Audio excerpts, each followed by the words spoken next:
na sa lahat. Shut the F up. Your noise will not silence the truth. Neither does it provide any help in our investigation. Para ipangalandakan ninyo na inutil at walang silbi ang Blue Ribbon Committee is not only insensitive to its members, but an insult to our fellow Filipinos who have consistently followed and monitored our hearings. Mga kapatid, alas 5:30 na. Ito na mga bumabanderang balita. Contractor versus PBBM. Unang impeachment complaint laban kay Pangulong Marcos. Inendorso ng congressman na isa rin umanong kontraktor. Bunoan sa Blue Ribbon. Dating DPWH Secretary Manuel Bunoan humarap sa muling pagdinig ng Senado sa flood control scandal. Wala na sa Pilipinas. Atong Ang matagal na raw nasa ibang bansa ayon sa whistleblower na si Dondon Patidongan. Delikadong tulay, DPWH Secretary Vince Lizon na pamura ng personal na maramdaman ng umuugang tulay sa Kamsur.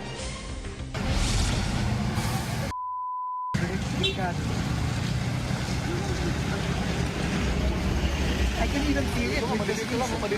I can feel it with them.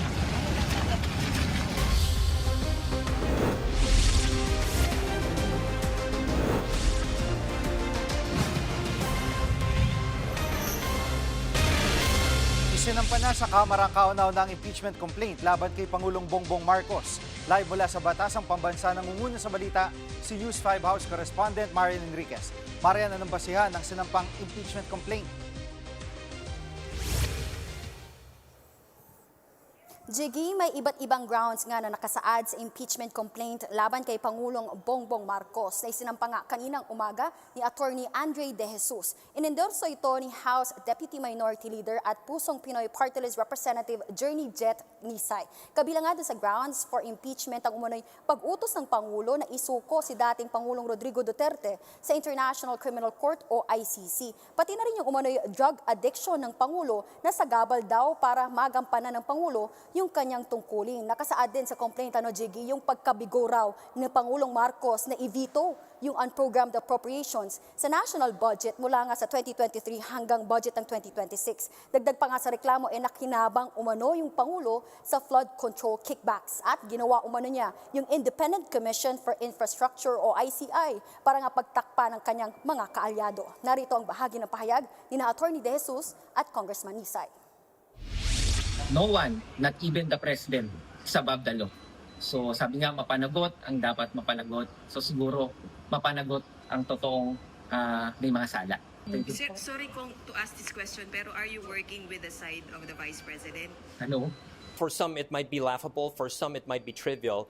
But an allegation that our sitting president might be somehow involved in an addiction of some sort to prohibited drugs should be alarming. At Marian, anong background ni Attorney De Jesus at Congressman Nisay? Jiggy, 20 taon na ngang nagpa-practice bilang isang litigation lawyer itong si Attorney De Jesus at napag-alaman naman natin na isang contractor ang nag-endorso ng naturang complaint na si Congressman Nisay. Pagmamayari niya yung kumpanyang JVN Construction and Trading at isa nga siya dun sa mga nirekomendahang kasuhan ng plunder at graft ng ICI dahil nga dun sa pagtanggap ng government contracts habang nakaupo siya sa pwesto. Jiggy. Marian, ano naman ang reaksyon ng mga House leaders sa sinampang reklamo laban sa Pangulo? Jiggy, para kay Senior Deputy Minority Leader Egay Erice, kaduda-duda umano itong motibo ni De Jesus. Siya rin daw kasi yung abogadong nagsampa ng disbarment case laban kay Attorney Glenn Chong, kaugnay nga dun sa pambabastos at physical threats nito kay First Lady Liza Araneta Marcos. Hindi rin daw ito ang parehong grupo na lumapit sa kanya noon para nga sa planong impeachment complaint. At dagdag pa nga ni Erice, malaki yung tsansang ma-dismiss agad ang naturang reklamo dahil sa lack of form and substance. Narito yung pahayag ni Congressman Erice. I'm still puzzled with what is the motive because anytime any person can file a complaint until within the week. So pareho lang. It will be consolidated. It will be referred to the Committee on Justice. Gigi, question din nga ni Davao City 1st District Representative Paulo Duterte yung impeachment complaint laban sa Pangulo. Tinawag niyang lutong Macau ang reklamo. Kapag daw kasi na-dismiss ito, isang taon na naman ang hihintayin para nga maghain ng bago. Pero itinanggi ni Attorney De Jesus na konektado siya kay Pangulong Marcos. Narito ang kanyang pahayag. I have no links with the president himself. I've never met either the president or the first lady. What does matter to me is that there is a need to hold the president accountable. The grounds are there, and I'm looking forward to an opportunity, an avenue through which to have all these grounds ventilated.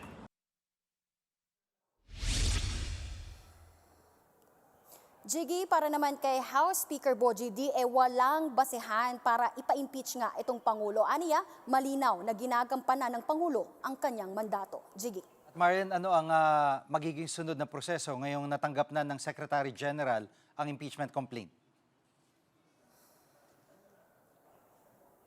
Jiggy, ayon sa Secretary General ay ire-refer na nila ito sa Office of the Speaker. Oras na matanggap na ng Speaker ay meron lamang silang 10 session days para isalang ito sa order of business sa plenaryo. At meron lang 3 session days para naman ma-refer ito sa Committee on Justice, kung saan tutukuyin kung sufficient in form and substance ang reklamo. Ayon sa rules ng Kamara, deemed initiated na ang isang impeachment complaint, oras nga na ma-refer ito sa Committee on Justice. At ayon naman sa konstitusyon, hindi na maaaring maghain pa ng panibagong impeachment sa parehong tao sa loob ng isang taon, oras na magsimula o ma-initiate na nga ang impeachment proceedings. Jiggy, sa January 26 o sa susunod na Lunes na nga magre-resume ang sesyon dito sa Kamara at aabangan natin kung isasalang na ba ito sa itong naunang impeachment complaint sa order of business sa plenaryo, at mag-aabang din tayo kung may hahabol pa ang ibang impeachment or grupo na maghahain nga ng impeachment complaint sa Office of the Secretary General within this week. Nauna na rin kasing sinabi ng Makabayan Bloc na maghahain nga sila ng impeachment complaint laban kay Pangulong Marcos. Gayon din yung DDS group na sinasabi ni Erice na unang lumapit nga sa kanya na magpa-file ng impeachment complaint. Yan muna ang latest dito sa Kamara. Balik sa'yo, Jiggy. Yan ang ulat ni Marian Enriquez live mula sa Batasang Pambansa. Wala pang natatanggap ang Malacanang na kopya ng impeachment complaint laban kay Pangulong Bongbong Marcos, pero ngayon pa lang naniniwala ang palasyo na wala itong basehan. Live mula sa TV5 Media Center, nangungunan sa balita si News 5 Palace correspondent Maricel Alili. Maricel, may public event sa Pangulo ngayong araw, may nabanggit pa siya tungkol dito sa impeachment complaint. Alam mo, Gigi, business as usual si Pangulong Bongbong Marcos ngayong araw. Sinimulan niya nga ang araw na ito sa pamamagitan ng pag-i-issue ng isang video message kung saan inanunsyo nga niya itong nadiskubre na natural gas dyan sa Malampaya Field. Matapos niyan, dumiretso siya at personal na nagtungo dyan sa Antique para pangunahan yung inaugurasyon nitong ang sinasabing Antique Airport na nag-expand para ma-accommodate yung mas maraming seating capacity passengers at tourists dyan sa probinsya bago siya dumiretso dyan sa Negros Occidental para doon sa pagpapasinaya naman ng water treatment plant. At sa lahat ng event na yan, kahit isa dyan, walang na-mention si Pangulong Bongbong Marcos tungkol nga sa impeachment complaint na isinampa laban sa kanya. Gayunman, ngayong hapon, nagsalita na rin ang Malacanang tungkol dito sa inihaing impeachment laban sa Pangulo, at dito binigyang diin ni Palace Press Officer Undersecretary Claire Castro na nirerespeto nila itong impeachment case dahil bahagi raw ito ng democratic process base sa ating konstitusyon. At umaasa rin sila at nagtitiwala na gagawin ng mga miyembro ng House of Representatives ang kanilang mga tungkulin ng may integridad at katapatan. At bagamat gumugulong nga daw ang proseso, tuloy-tuloy lang daw sa pagtatrabaho si Pangulong Marcos. Pakinggan natin ang sinabi ni Palace Press Officer Undersecretary Claire Castro. Itong mga issue po na ito ay matagal na po natin nasagot. Matagal na po natin itong naipaliwanag, at masasabi natin sa ngayon, base lamang po sa inyong sinabi, ay masasabi natin ito ay walang basehan. Ang Pangulo po ay naniniwala na ang mga mababatas natin ay gagamit ng kanilang pag-iisip, kanilang puso, at sila ay naaayon sa batas at hindi para sa pansariling kapakanan lamang. At Maricel, yung mga binabanggit na grounds for impeachment na sinampan itong nagsampa nga sila Attorney De Jesus, may payag ba Malacanang tungkol dito? Alam mo, Jiggy, sinabi nga ni Yuse Castro na sa ngayon ay wala pa silang natatanggap na anumang dokumento o kopya nitong impeachment complaint na inihain kay PBBM. Gayunman, lahat daw ng mga issue na lumabas dito, yung mga grounds na sinasabing for impeachment against the President, nasagot na raw yan. Matagal na ng Malacanang. Kabilang na nga dyan yung issue tungkol doon sa sinasabing pangingitnap kay dating Pangulong Rodrigo Duterte, yung sinasabing paggamit ng illegal substance, yung mga issues on corruption, lahat daw yan sinagot na ng Malacanang. Pero magzi-zero in lamang ako dito sa sinasabing pangingidnap kay FPRRD. Ang sabi kasi ni Yuse Castro tungkol dyan, ito daw ay maituturing na case of first impression. Ibig sabihin, kapag kasi ganitong klase ng mga impeachment complaint, pinagbabatayan din yung naging desisyon ng korte sa kaparehong kaso o kaparehong sitwasyon na nung mga nakakalipas. Pero dito daw sa sinasabing accusation on kidnapping, wala naman daw pagbabatayan dahil una sa lahat, case of first impression, ibig sabihin, wala pang napagdidesisyonan ang korte na kapareho ng ganitong kaso. Pakinggan natin yung paliwanag ni Yuse Castro. Maliwanag naman po ang naging trabaho ng Pangulo. Ang lahat po na nagiging trabaho ng Pangulo ay naaayon sa batas at naaayon sa konstitusyon. Kung pag-uusapan natin yung sinasabing kidnapping ng dating Pangulong Duterte, ito ay sinasabi nating case of first impression. So wala pa pong nadidesisyonan. At Maricel, may mga nagsasabi na baka pakawala lang ng Malacanang itong mga nagsampa ng impeachment complaint. Ay ano reaksyon dito ng palasyo? Jiggy, wala pang binibigay na pahayag ang Malacanang tungkol dyan sa mga akusasyon na yan. Ang malinaw, tinanong kanina si Yuse Castro kung kilala niya ba itong mga naghain ng impeachment laban sa Pangulo. Yun daw abogado na naghain, wala daw siyang alam, wala daw siyang personal knowledge kung sino ito at sa background nito. Ang alam lang daw niya, yung party list group na nag-endorse nitong impeachment na ito ay kasama doon sa 8 kontraktor na napangalanan sa Independent Commission for Infrastructure na siyang nag-iimbestiga nga ng mga sinasabing anomalya sa flood control project. Yan muna ang latest. Balik sa iyo, Jiggy. Yan ang ulat ni Maricel Alili live mula sa TV5 Media Center. Muling umarap sa Senado si dating DPWH Secretary Manuel Bunoan matapos siyang magbalik bansa kahapon. Inibitahan si Bunoan para sagutin ang mga alegasyon laban sa kanya kaugnay sa flood control scam. Live mula sa Senado nangunguna sa balita si News 5 Senate Correspondent Mian Los Baños. Mian, paano sinimula ni Senator Lacson ang pagpapatuloy ng hearing kanina? Jiggy, simula pa lang ng pagdinig ng Blue Ribbon Committee kaninang alauna ng hapon. Mainit na agad ang chairman ng committee ito na si Senator Ping Lacson at agad niyang pinasaringan ang mga anyay ng gugulo sa pagdinig ng Blue Ribbon Committee. At sinabihan niya yung mga nagsasabi daw na inutil yung pagdinig ng committee ay hindi lamang insensitive kundi insulto sa mamamayang Pilipino na sumusubaybay sa pagdinig ng Blue Ribbon Committee. Pakinggan natin yung bahagi ng pahayag na yan ni Senator Ping Lacson, Jiggy. As the chairman of this committee, I say to you, shut the F up. Your noise will not silence the truth. Neither does it provide any help in our investigation. Your noise cannot convict and won't even indict the malefactors in this flood control mess. Only evidence does.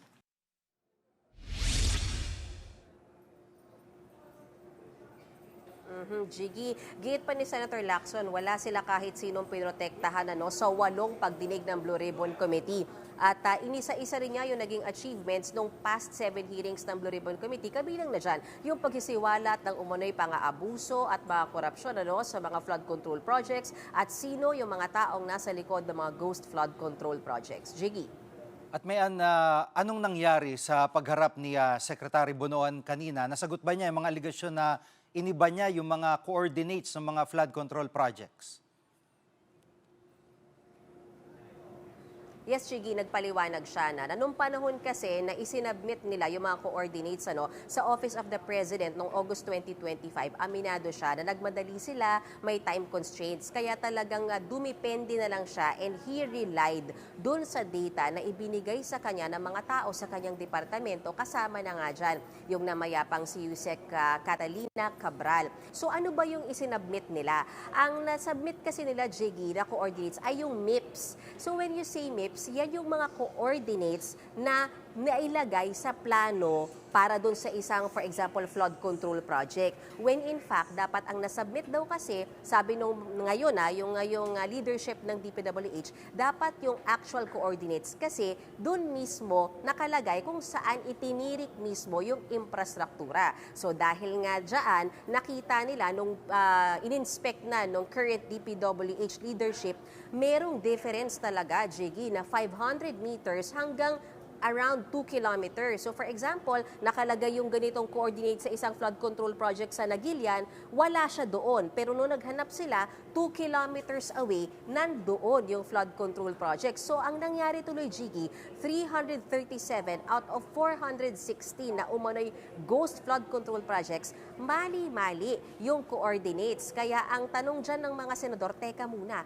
kung mali-mali yung mga coordinates, di ibig sabihin, posible din na dumami yung nasa listahan ng ghost flood control projects. Kasi again, Jiggy, paliwanag ko lang, kung mali yung coordinates mo, tapos pag pinuntahan ngayon yan ng mga inspector, wala yung proyekto doon. When in fact, may project naman pala, pero kilometers away from the original coordinates given to the Office of the President. At bukod pa dyan, Jiggy, nako, kinumpronta na rin ng mga senador. Si dating Secretary Banoan, kaugnay doon sa sinasabing 2.25 billion pesos umano na naging kickback niya sa mga ghost flood control projects. Pakinggan natin yung bahagi ng hearing na yan.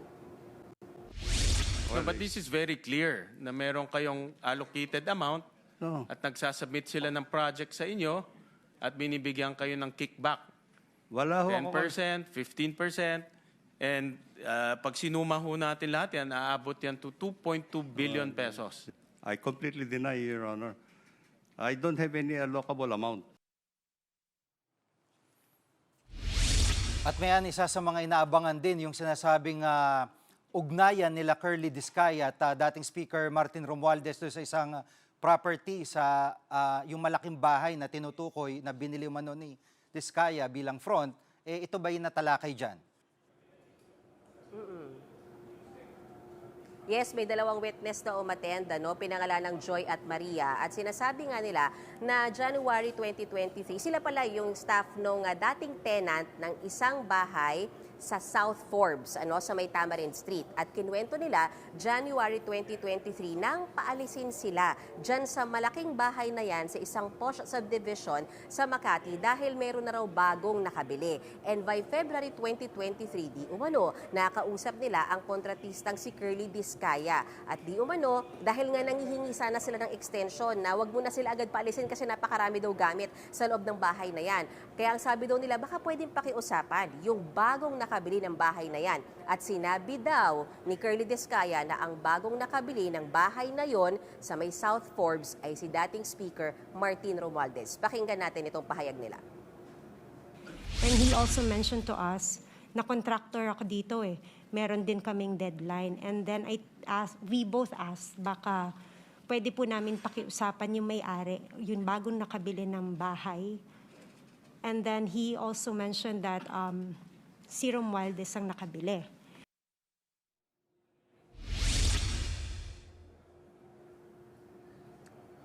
Aminado yung dalawang witnesses na yun, Jiggy, na nung una daw nilang nakausap, yung sinasabing contractor, hindi nila alam na si Curly Discaya yon. Not only until last year, nung napanood na nila sa TV about sa flood control mess, nakita nila na si Curly Discaya pala yon. So, para sigurado, Jiggy, ang ginawa ni Senator Ping Lacson, pinaturo niya kung yan ba talaga yung Curly Discaya, nandito ba siya sa loob ng hearing na ito. At tumayo yung dalawang witness, lumapit at tinuro positive kay Curly Discaya. Pero ano bang naging tago ni Curly?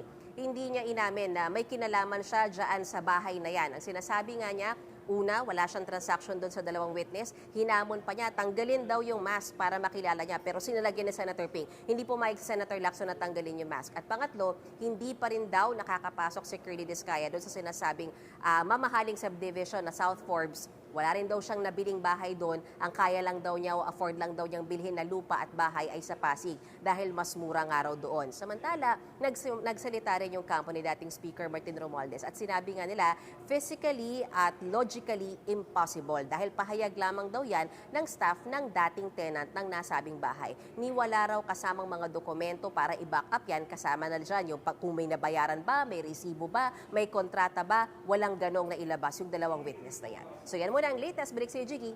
Yan po ang ulat ni Mel Los Baños live mula sa Senado. May nakabinbinang plunder complaint laban kay dating DPWH Secretary Manuel Bunoan kaugnay sa flood control scam.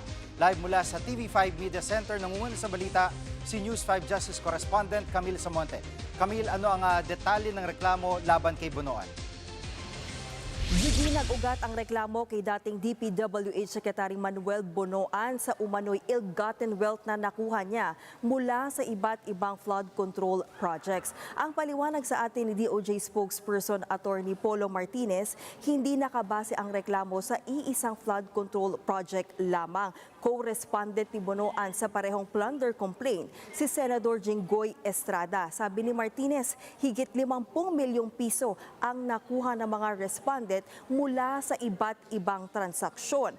Kung matatandaan natin, Gigi, kabilang si Bunoan sa mga personalidad na pinakakasuhan ng ICI. Kalaunan ay nagbitiw na nga si Bunoan bilang kalihim ng DPWH matapos nga madawit sa Ghost Flood Control Project sa Bulacan. Gigi? At Camille, may nakatakda na bang preliminary investigation sa plunder complaint at may reaksyon na ba si Bunoan at Estrada? Gigi, hinihintay pa natin yung schedule para dyan sa preliminary investigation. Pero sabi ng DOJ, pwede na mangyari yan anytime this week. Kapag na-assign na nga ito sa mga prosecutor, makapaglalabas na ng sabina at iba pang detalye tungkol sa reklamo. Sa ngayon, sinisika pa rin natin yung panig din na Bunoan at Estrada tungkol dyan. Yan muna ang latest. Balik sa iyo, Gigi. Yan ang ulat ni Camille Samonte live mula sa TV5 Media Center. Susunod, PNP nagbukas ng nationwide hotline para matunton si Atong Ang. At Ilog sa Albay, nagbago raw ang kulay mula ng Magalburuto ang Bulkang Mayon. Diyan lang kayo mga kapatid, dapat una sa lahat.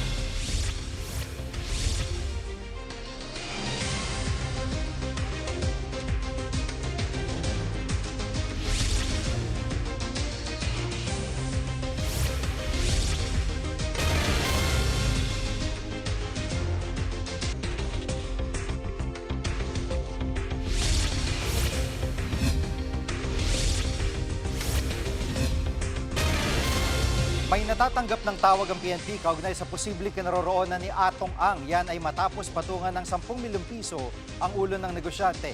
Live mula sa Makati, nangunguna sa balita si Brian Castillo. Brian, sa tingin mo ba may pag-asa pang mahuli itong sa Atong Ang? Gigi, alam mo, sumasailalim pa sa verification ng PNP-CIDG ang lahat ng mga natatanggap nilang tawag. Tumanggi muna ang PNP na magbigay ng detalye habang isinasagawa nga itong verification sa mga tawag na yan. Sa 22 akusado sa kaso kaugnay sa mga nawawalang subongero ay tanging si Atong Ang na lang. Yung hanggang sa ngayon ay hindi pa rin nahuhuli ng otoridad.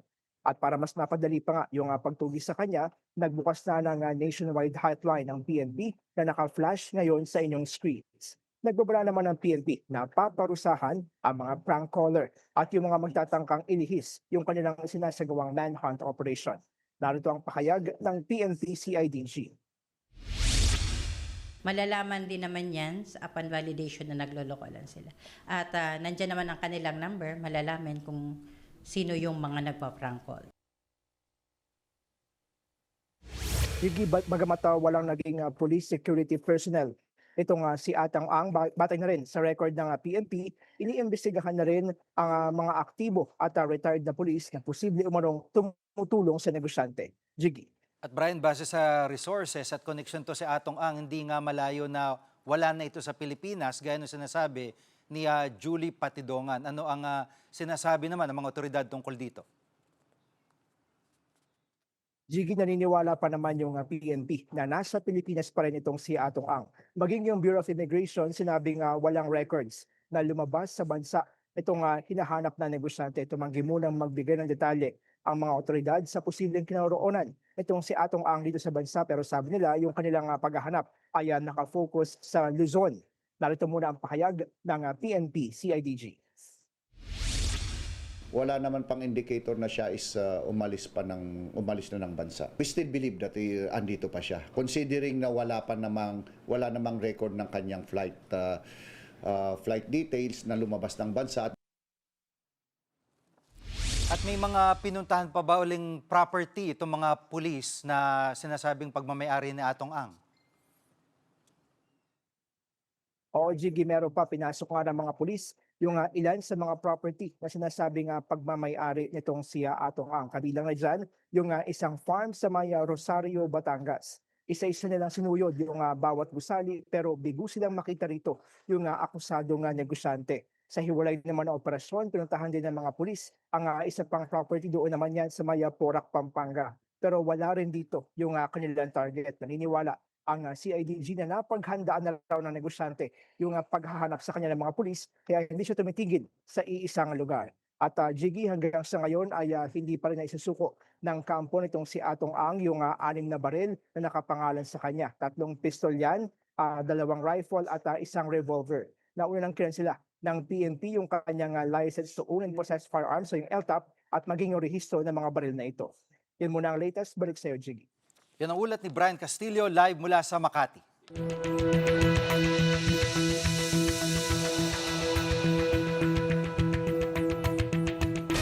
May napansin kakaiba mga residenteng nakatira malapit sa isang ilog sa Manito, Albay. Nag-iba raw ang kulay ng tubig nito mula na mag-alboruto ang Bulkang Mayon.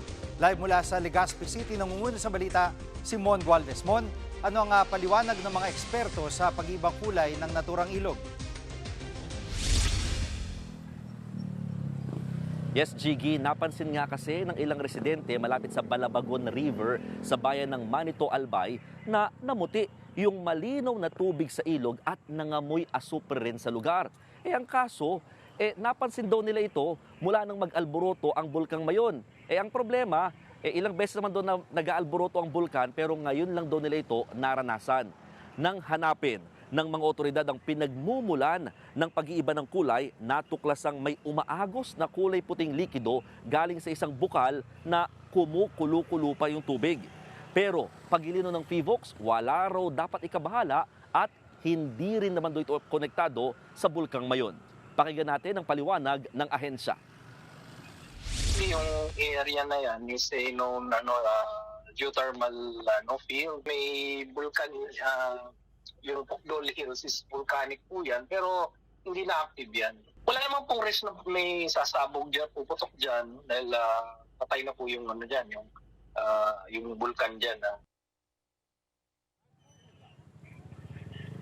Sa kabila nito, Jiggy, pinagbawalan pa rin ng lokal na pamahalaan ng Manito, Albay na maglaba, maghugas o kahit nga maligo sa naturang ilog.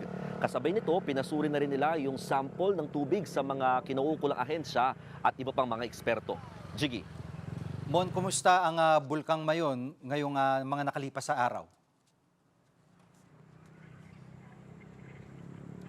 Sa ngayon, Jiggy, kasabay ng unti-unting pag-aliwalas ng panahon mula ng manalasang Bagyong Ada, nanatili kasing maulap itong Bulkang Mayon sa paligid niyan, kaya hindi ito gaanong nagpakita sa publiko ngayong buong araw. Pero kanina, natanaw natin na namumula yung bunganga ng bulkan dahil sa patuloy pa rin na paglabas ng lava flow. Nakataas pa rin kasi ang alert level 3 sa Mayon. Sa pinakahuling update nga ng PHIVOLCS, na halos 300 ang naitalang bilang ng rockfall events. 57 naman ang mga na-record na pyroclastic density currents o yung tinatawag na uson na gumagapang pababa sa dalisdis ng bulkan. At may 19 na paglindol ang naramdaman naman sa magdamag. Yan muna ang latest mula rito sa Legazpi City, Albay. Balik sa iyo, Jiggy. Yan ang ulat ni Mon Gualvez live mula sa Legazpi, Albay. Sa Babalita, pinagutos si DPWH Secretary Vince Dizon na agad ayusin ang Mauca Bridge sa Lupi, Camarines Sur.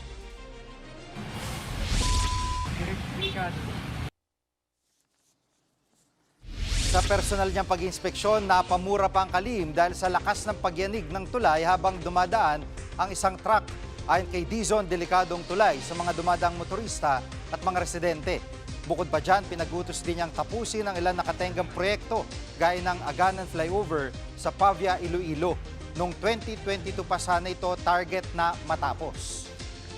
We will ensure 100% safety, but we will also ensure, sabi nga ni PBBM, that we will finally finish it this year before Christmas of 2026. Susunod, Bagong diskubreng natural gas field sa Malampaya, mapababa kaya ang singil sa kuryente?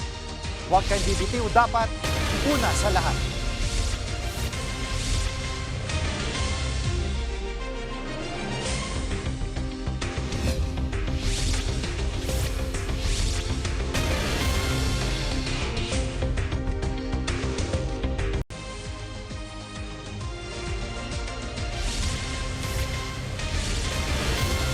May nadiskubring bagong natural gas field sa silangan ng Malampaya sa may Palawan. Mismong si Pangulong Bongbong Marcos ang nag-anunsyo niyan. Live mula sa TV5 Media Center, nangunguna sa balita si News 5 anchor Edling Gabok. Gaano kahalaga ang discovery na ito at paano ito makakatulong sa ating power supply? Okay, Jiggy, makakatulong yan sa ating power supply, pero sa ating power prices, maybe not so much, but we'll get to that later. Pero kasi kung titingnan mo yung mga datos na binigay ng Malacanang, medyo impressive nga naman na 98 billion cubic feet worth of natural gas coming from this new Malampaya gas field. 5.7 million households that can be powered from this gas field. Also 14 billion kilowatt hours. Parang ang laki-laki nga naman na kuryente ang maring makuha dito. So malaking bagay ito considering kailangan natin ng stable power supply. Also, keep in mind din na malaking bagay ang nakuha nating pera in terms of taxes and royalties mula doon sa, for example, yung unang Malampaya. We've gotten around 700 billion pesos in revenues from the operation of the original Malampaya. And not to forget na itong original Malampaya that started operation noong 2002, malapit nang maubos. Ang tansya ng mga eksperto by 2027 maring ma-deplete na fully itong original Malampaya gas field. In fact nga, in 2015, naglagay sila ng depletion compression platform para bombahin yung natitirang gas dun sa ilalim, para sairin, kumbaga, yung natitirang gas dun sa original. So tamang-tama lang itong pagpasok itong bagong Malampaya oil field or gas field. Bok, gaya ng nabanggit mo ay impressive yung data nung Malacanang dito sa pagkakadiskubring ito. Pero yung sa atin, sa mga consumers, mapababa kaya nito ang singil? Well, yun nga yung interesanting tanong at ang interesanting sagot. It will give us stable supply, whether it will give us lower prices, hindi masyadong ramdam yan kasi kumpara mo lang doon sa unang Malampaya, hindi ganun kalaki, hindi ganun kasignificant yung pababa ng presyo. It gives us more stable prices of power, lalo na ng mga panahon na akyat-baba, biglang akyat-baba yung mga presyo ng, for example, natural gas from abroad at coal and oil coming from abroad. So pag gumagano'n yung merkado sa abroad, kahit pa paano meron yung epekto na nakukusyon yung impact niyan. But also keep in mind kasi ito hindi siya masyado bumababa dahil if you look at our energy mix, 60% ng kuryente ng Pilipinas ay generated by coal-powered power plants. 60%. Followed by mga 20% from renewables, yan geothermal, tsaka hydroelectric. Tapos mga 18% lang yung natural gas. So hindi siya ganun kalaki doon sa ating energy mix. That's one. Number two, may pagkakataon nga minsan na yung imported coal mas mura pa ang generation ng power niyan kaysa sa natural gas kahit galing Malampaya. At number three, kung titignan mo kasi, for example, yung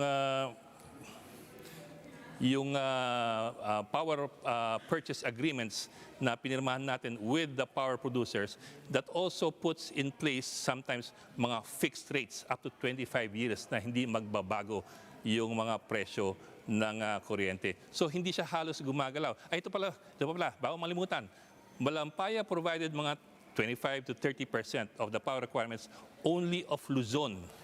So hindi nagbebenepisyo direkta sa Malampaya yung Visayas at yung Mindanao. So yun nga So hindi ganun kalaki ang naibibigay ng Malampaya in terms of power generation to the entire country. Mas more of Luzon siya.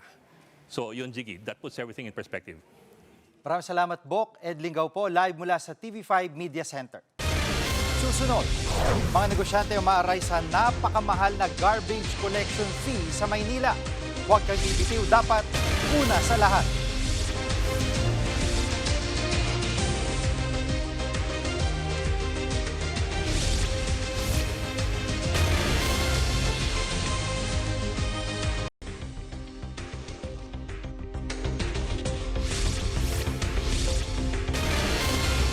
May umaalingaso na problema ang mga negosyante sa Maynila. Dumagdag kasi sa tambak nilang bayarin ang katakot-takot na garbage fee. Yan ay matapos taasan ng lokal na pamahalaan ng singil sa pagkolekta ng basura. Sa malalaking negosyo, papalo sa 30,000 pesos ang kailangang bayaran depende sa dami ng basura. Inilipat na rin sa Rodriguez Rizal mula Navotas Landfill ang tambakan ng basura mula sa Maynila. Depensa ng lokal na pamahalaan noong 2013 panguling adjustment sa garbage collection fee. Nandyan yung nasa 20,000, di ba? Nasa 30,000. And yet, ang na-degenerate na waste materials nila daily, di ba? Ilang tonelada, ilang truck. You should also consider the travel time, di ba? Bago makabalik yun at makapaghakot ulit, di ba? Plus, yung manpower nun, logistics nun, gasolina nun, konsumo nun, di ba? Oo. Di siyempre, tinag-charge din sa city yun. Kami ang inyong mga kapatid sa Balitan at Public Service, dapat una sa lahat. Abangan niyo po ulit kami bukas dito sa TV5, 1PH RPTV, True TV at 105.9 True FM.